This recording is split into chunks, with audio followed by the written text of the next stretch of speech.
एक 22 साल का पोता अपनी दादी के पास जाता है और दादी से बोलता है कि मैं रुद्रपुर जा रहा हूँ। दादी उसके लिए टिफिन बनाती हैं। इसी बीच दादी से वो बातचीत करता है। बातचीत करते हुए दादी से वो कुछ पैसे उधार मांगता है।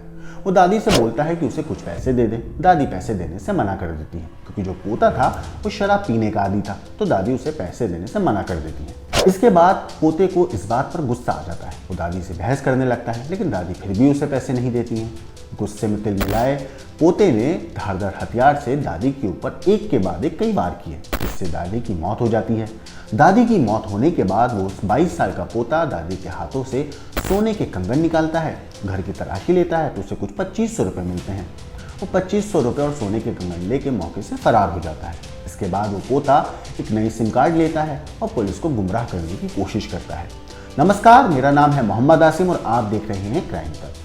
यह हैरान करने वाला मामला है उत्तर प्रदेश के लखनऊ का, जहां पे 90 साल की बुजुर्ग महिला की हत्या के मामले में पुलिस ने खुलासा किया है कि बुजुर्ग महिला जिनकी हत्या हुई है, जिनका नाम शैल कुमारी है, उनकी हत्या किसी और ने नहीं बल्कि उनके अपने सगे पोते ने की थी। क्योंकि पोता शराब पीने का आदी था, दादी से उसने पैसे मांगे। दादी ने पैसे देने से मना कर दिया तो उसने बाके से अपनी दादी के ऊपर एक के बाद एक कई वार किया, जिससे दादी की मौत हो गई। दरअसल 15 अक्टूबर रविवार को जो पोता है मानस, वो दादी के पास मिलने जाता है। वो अपनी दादी शैल कुमारी के पास पैसे मांगने गया था। दादी ने जब पैसे देने से इनकार कर दिया तो मानस ने उन पर बांके से हमला कर दिया।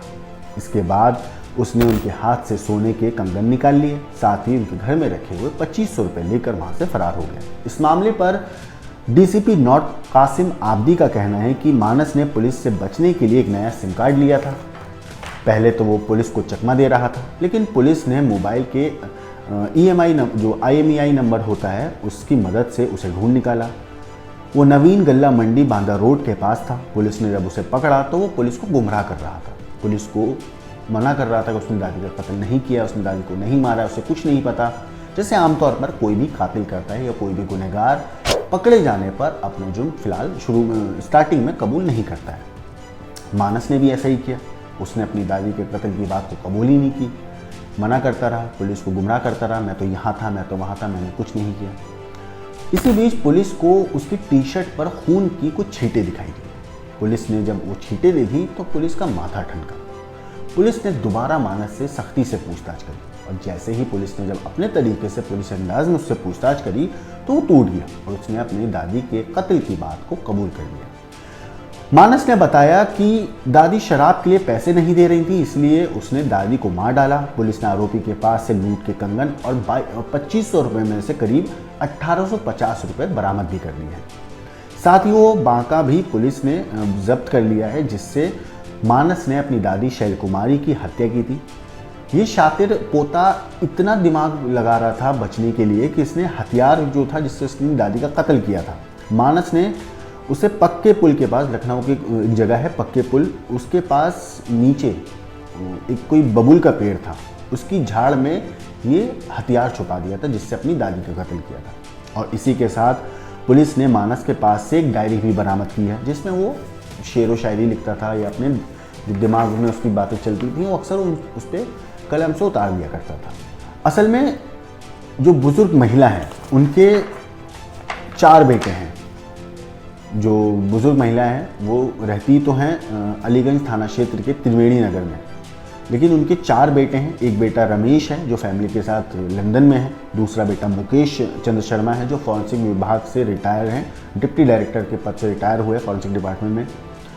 वो भी अपनी फैमिली के साथ लखनऊ के ही जानकीपुरम इलाके में रहते हैं, जबकि बाकी जो 2 बेटे हैं आलोक और महेश, वो भी अपनी अपनी फैमिली के साथ लखनऊ के अलग अलग इलाके में रहते हैं। लेकिन जो शैल कुमारी थी, 90 साल की बुजुर्ग महिला थी, वो त्रिवेणी नगर में रहती थी।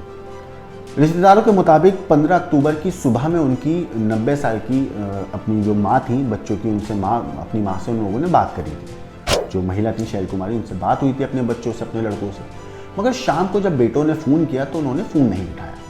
उनका शायद बिजी होंगी या सो रही होंगी। थोड़ी देर के बाद जब दोबारा कॉल करी तो उन्होंने फिर कॉल नहीं उठाया। अब माँ की सिर्फ हालचाल पता करने के लिए फ़िक्र हो रही थी बच्चों को, तो उन्होंने पड़ोस के रहने वाले एक शख्स से बोला कि आप एक बार जाकर देख लो, मम्मी फ़ोन नहीं उठा रही है। जब पड़ोस के रहने वाला शख्स उनके घर गया तो देख के उसके हाथ पैर फूल गए, क्योंकि उस घर के आंगन में महिला का शव खून से लथपथ पड़ा हुआ था। उन्होंने फ़ौरन पुलिस को इस बारे में इत्तला दी, बेटों को इत्तला दी। पुलिस भी मौके पर पहुंची, उन्होंने शव को कब्जे में लिया, पोस्टमार्टम के लिए भेजा और मामले की जांच शुरू कर दी। साथ ही परिवार वालों को भी दिया।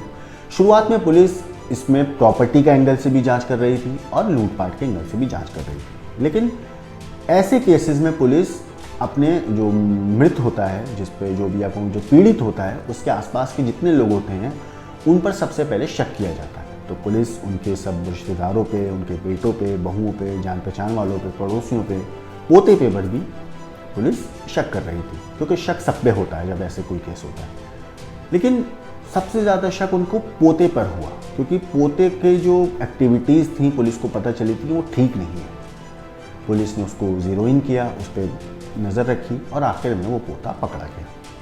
मगर जिस डायरी को पुलिस ने मानस के पास से जब्त किया था, जिस डायरी में मानस शेर व शायरी करता था, उसने अपनी डायरी में हैरान करने वाली बात लिख रखी थी। उसने अपनी डायरी में लिखा कि मैं बहुत घातक हूँ, मेरे पास कभी कोई भी असला, बम, बारूद, चाकू ना रखना, क्योंकि मैं कभी भी घातक हो सकता हूँ, किसी की भी जान ले सकता हूँ। भास्कर पर छपी खबर के मुताबिक इसके साथ ही मानस ने अपनी उस डायरी में एक लड़की की फ़ोटो भी रखी थी। पुलिस को फ़ोटो भी मिली। पूछताछ में उसने बताया कि मैं अपने गुस्से पर काबू नहीं रख पाता हूँ, फ़ोटो मेरी महिला मित्र की है। उसने दादी की हत्या का कोई अफसोस भी नहीं जाहिर किया। उसका कहना था कि अगर दादी पैसे दे देती तो शायद वो जिंदा होती, उनकी मौत नहीं होती। दादी ने गुस्सा दिलाया, इसलिए शरीर पर ताबड़तोड़ मैंने वार कर दिया और वो मर गई। भास्कर पर छपी खबर के मुताबिक मानस ने पूछताछ में यह भी बताया कि दादी ने रुद्रपुर जाने के लिए टिफ़िन भी तैयार किया था, लेकिन ऐन वक्त पर पैसे देने से उन्होंने इनकार कर दिया। तो मैं गुस्सा हो गया और उन्हें मार डाला। उसने पुलिस को चकमा देने के लिए सबसे पहले उस हथियार को ठिकाने लगाया जिससे अपनी दादी का कत्ल किया था। इसके बाद उसने पुरानी सिम तोड़कर फेंक दी और नई सिम ली, मगर पुलिस ने IMEI नंबर से मोबाइल के उसे पकड़ लिया। उसने पूरा प्लान कर रखा था कि वो सीतापुर जाने की तैयारी में पूरा बैठा हुआ था, क्योंकि उसने ये बोला था घर पे कि उसकी रुद्रपुर में जॉब लगी, जबकि उसकी जॉब लगी नहीं थी। वो पैसे ऐंठने के लिए, पैसे लेने के लिए, क्योंकि उसे शराब पीनी थी, वो झूठ बोल रहा था। फिलहाल ये कातिल पोता पुलिस की गिरफ्त में है और अपने किए हुए गुनाह की सज़ा काटने की तैयारी कर रहा है। मगर इस पोते के ऊपर आपका क्या कहना है, आपका क्या सोचना है, हमें कमेंट करके ज़रूर बताइएगा। बाकी